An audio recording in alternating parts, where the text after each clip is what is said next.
It feels amazing to see the Las Vegas Raiders take down last year's top AFC team, the Baltimore Ravens, on the road.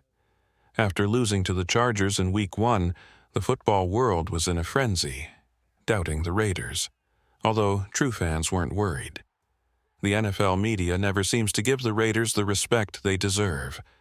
Everyone was concerned about the quarterback position, but Gardner Minshew came out strong, completing 30 of 38 passes for 276 yards, a touchdown, and just one interception. The Raiders were trailing 23-13 with 12 minutes left in the fourth quarter. They managed to score the final 13 points to seal the victory. Davante Adams scored a touchdown, and Carlson kicked 2 field goals. This game marked Antonio Pierce's first win as the official head coach. Last year, he stepped in as the interim head coach and went 5-4. A few things really stood out in this game. Max Crosby continues to prove he's an absolute superstar. He's been a force on defense, and the whole unit looks solid. Robert Spillane is also stepping up, showing that he's developing into a strong linebacker. Then there's Brock Bowers, who fell into the Raiders' lap in the draft. We've been talking about him all summer.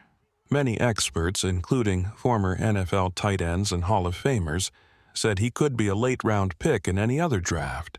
And now we see why he's considered one of the best offensive players from this year's draft. Welcome back to the channel. Today, we're diving into the Raiders' recent performance. If you're enjoying the content, don't forget to smash that like button and subscribe for daily Raiders and NFL updates. Let's try to get this video to 100 likes.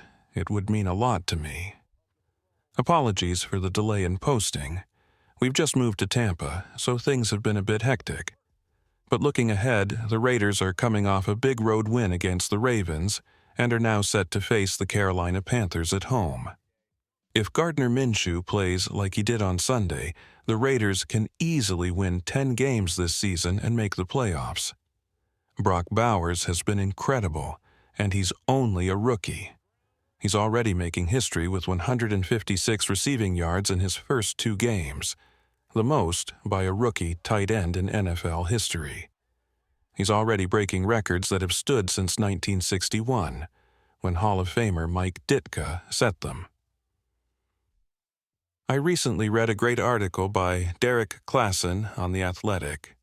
He broke down how the Raiders used Bowers on Sunday and why it's just the beginning for him.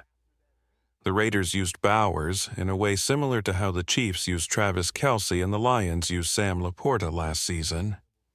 They isolated him like a wide receiver in a 12-yard play during the second quarter, and Minshew hit him right on target for an easy first down. Bowers is a matchup nightmare for defenses, and the way the Raiders and their offensive coordinator, Luke Getsy, are utilizing him is impressive.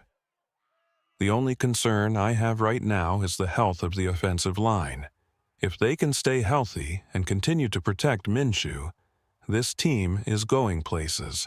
It's crucial for the Raiders to focus on their run game and the health of the offensive line, since those two are closely connected. Luckily, they're up against the Panthers this weekend. I have a feeling that Carolina is going to come out swinging, especially after Bryce Young was benched. There's that saying about how teams often play hard after a big change, like a coach being fired. Even though the Panthers have the same coach, Dave Canales, who's only in his 3rd game as an NFL head coach, they might come out strong, trying to prove themselves after a rough start. As for the Raiders, we'll be seeing a lot more of Brock Bowers this season. Even though he wasn't used in any crazy plays, his presence in the scheme is clear. He's showing incredible football IQ, like in the 3rd quarter when Gardner Minshew was scrambling under pressure. Bowers found an open spot, adjusted quickly, and made a key play, showing skills beyond his rookie status. Pairing Bowers with Davante Adams, who's coming off a great game, is going to be huge. Just keep feeding the ball to them. The Raiders' wide receiver lineup was already impressive before Bowers arrived. You've got one of the league's best in Davante Adams, who's tough to double-team thanks to Jacoby Myers, the most underrated wide receiver in the NFL. Plus, there's Trey Tucker, who showed a lot of potential at the end of his rookie season. Adding Bowers to the mix just makes this offense even scarier. However, there are still concerns. Gardner Minshew got sacked 5 times last game, and the running back situation is a bit of a mess. I've been keeping a close eye on this, especially since I picked Zamir White early in my fantasy football draft, hoping he'd perform like he did in the last 4 games of last season. But with the offensive line struggling, White only managed 9 catches for 24 yards. People are criticizing him, but we know he's a powerhouse.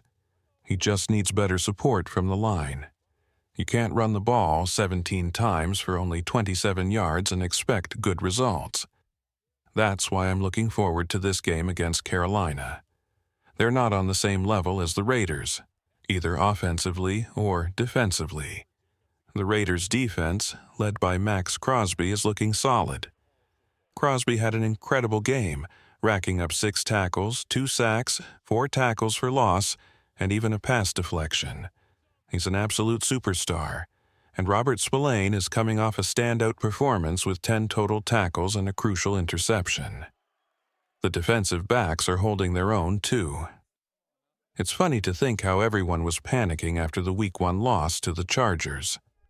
But now, the Raiders are starting to show their potential. If they can get their offensive line healthy and their run game going, this team is going to be dangerous.